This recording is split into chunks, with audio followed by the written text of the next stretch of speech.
Pagbasa mula sa aklat ni Propeta Oseas. Ito ang sabi ng Panginoon, Israel, manumbalik ka na sa Panginoon na iyong Diyos. Ang pagbagsak mo ay bunga ng iyong kasamaan. Dalhin ninyo ang inyong kahilingan. Lumapit kayo sa Panginoon at sabihin ninyo, patawarin mo na kami. Kami iyong kahabagan at tanggapin. Maghahandog kami sa iyo ng pagpupuri. Hindi kami mailigtas ng Assyria. Hindi kami sasakay sa mga kabayo. Hindi na namin tatawaging Diyos ang mga larawang ginawa lamang ng aming mga kamay. Sa iyo lamang makatatagpo ng awa ang mga ulila. Sabi ng Panginoon, patatawarin ko na ang aking bayan. Mamahalin ko sila ng walang katapusan, sapagkat mapapawi na ang aking galit. Ako'y matutulad sa hamog na magpapasariwa sa Israel, at mamumulaklak siyang gaya ng liryo. Mag-uugat na tulad ng matibay na punong kahoy. Dadami ang kanyang mga sanga. Gaganda siyang tulad ng puno ng olibo, at hahalimuyak gaya ng Libano. Magbabalik sila at tatahan sa ilalim ng aking kalinga. Sila yayabong na gaya ng isang halamanan, mamumulaklak na parang punong ubas, at ang bangoy katulad ng alak mula sa Libano. Ephraim, lumayo ka na sa mga Diyos-Diyosan. Ako lamang ang tumutugon at nagbabantay sa iyo. Ako'y katulad ng sipres na laging luntian, at mula sa akin ang iyong bunga. Ang mga bagay na ito'y dapat unawain ng matalino at dapat mabatid ng marunong.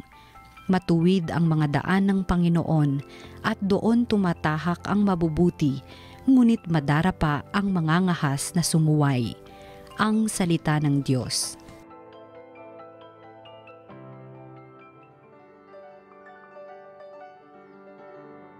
Tinig ko'y iyong pakinggan ang sabi ng poong mahal. Sa paglabas namin sa bansang mabagsik, ganito ang wika na aking narinig. Mabigat mong dalay aking iniibis. Ipinababa ko ang pasaning basket. Iniligtas kita sa gitna ng hirap. Iniligtas kita nang ika'y tumawag. Tinig ko'y iyong pakinggan ang sabi ng poong mahal. Tinugon din kita sa gitna ng kidlat at sinubok kita sa batis Meriba. Kapag nangungusap ako'y inyong dinggin. Sana'y makinig ka o bansang Israel. Tinig ko'y iyong pakinggan ang sabi ng poong mahal. Ang Diyos-Diyos ay huwag mong paglingkuran. Diyos ng ibang bansay di dapat luhuran. Ako'y Panginoon, ako ang Diyos mo. Ako ang tumubos sa iyo sa Ehipto. Tinig ko'y iyong pakinggan ang sabi ng poong mahal. Ang tangi kong hangad sana ako'y sundin ang utos ko ng bayang Israel. Ang lalong mabuting bunga nitong trigo, ang siyang sa inyo'y ipapakain ko, at ang gusto ninyong masarap na pulot, ang siyang sa inyo'y aking idudulot. Tinig ko'y iyong pakinggan ang sabi ng poong mahal. Ang mabuting balita ng Panginoon ayon kay San Marcos. Noong panahong iyon, lumapit ang isa sa mga eskriba kay Jesus at tinanong siya, alin pong utos ang pinakamahalaga? Sumagot si Jesus, ito ang pinakamahalagang utos. Pakinggan mo, Israel. Ang Panginoon na ating Diyos, siya lamang ang Panginoon. Ibigin mo ang Panginoon mong Diyos ng buong puso, ng buong kaluluwa, ng buong pag-iisip at ng buong lakas. Ito naman ang pangalawa, ibigin mo ang iyong kapwa gaya ng iyong sarili. Wala nang ibang utos na hihigit pa sa mga ito. Tama po, guro, wika ng eskriba. Totoo ang sinabi ninyo, iisa ang Diyos at wala nang iba liban sa Kanya. At ang umibig sa Kanya ng buong puso, buong pag-iisip at buong lakas, at ang umiibig sa Kanya gaya ng kanyang sarili ay higit na mahalaga kaysa magdala ng lahat ng handog na susunugin at iba pang mga hain. Nakita ni Jesus na matalino ang kanyang sagot, kaya't sinabi niya, "Malapit ka nang mapabilang sa mga pinaghaharian ng Diyos." At wala nang nangahas magtanong kay Jesus mula noon. Ang mabuting balita ng Panginoon. Pinupuri ka namin, Panginoong Hesukristo.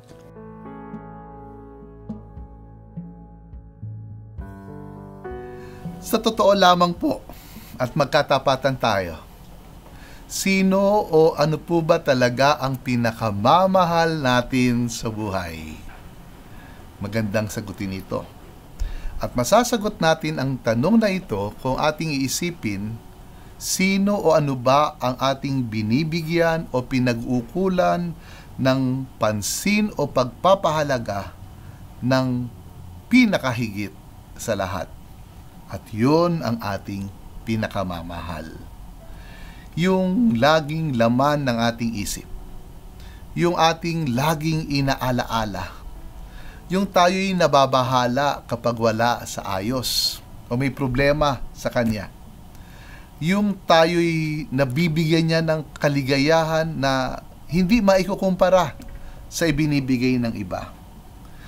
Yung dahilan ng lahat ng ating mga pagsasakripisyo at yung kaya nating ipagpalit ang lahat para sa Kanya.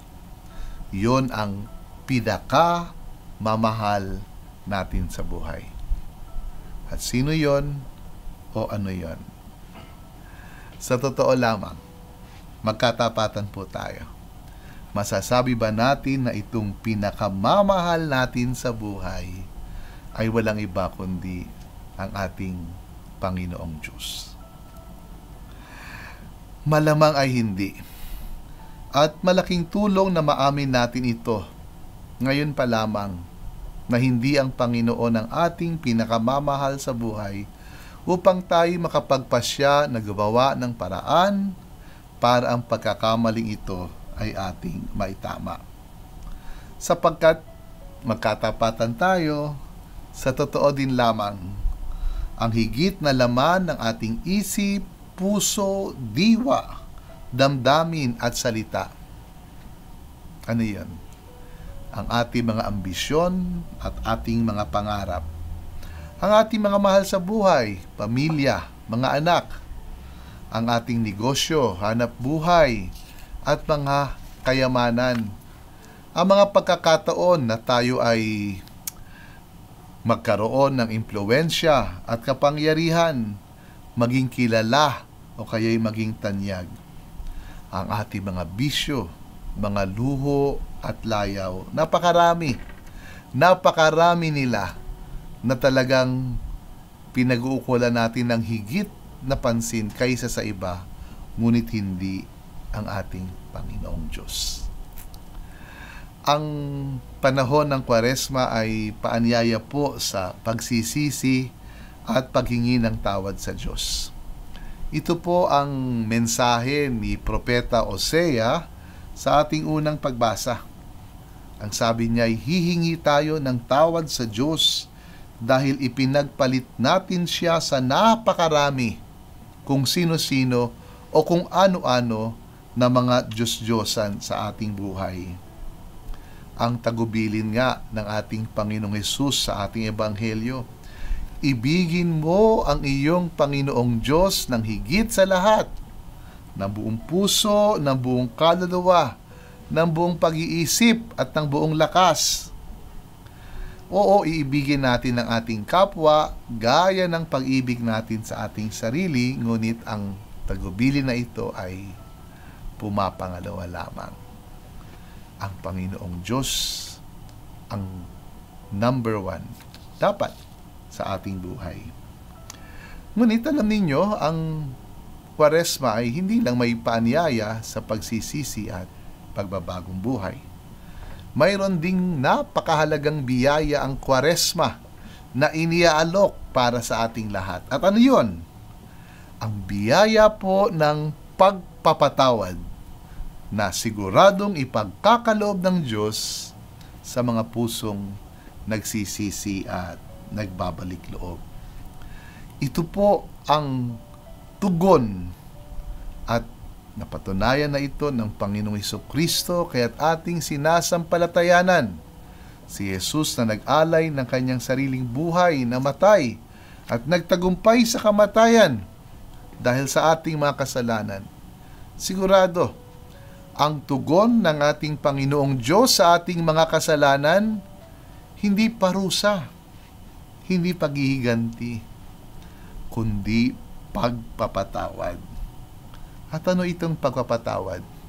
Sa diwa uli ni Propeta Hosea sa ating unang pagbasa, ang pagpapatawad ay maihahalin tulad natin sa isang halaman na nananariwa, namumukadkad at namumunga.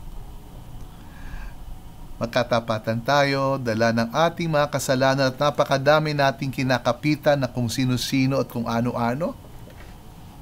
Natutuyot tayo para tayo mga tuyong kahoy sa dami ng ating iniisip, sa dami ng ating problema. Sapagkat kapag hindi ang Panginoon ang ating kinapitan, ay wala tayong maasahang lakas. Lagi tayong pagod, stress at hirap sa buhay. Kaya't magbalik loob tayo sa Diyos. Ilagay natin siya sa tama niyang kalalagyan sa ating buhay. At saan yon? Sa sentro ng lahat sa atin, sa pagiging number 1. At tayo'y magkakaroon ng bagong pag-asa, ng bagong sigla, bagong lakas. Na katulad sa isang halaman, tayo'y mananariwa, mamumukadkad, at mamumunga ng masagana. Tanggapin natin ang napakagandang plano na ito ng ating Panginoon para sa bawat isa. At pagpalain po tayo ng makapangyarihang Diyos, Ama at Anak at Espiritu Santo. Amen.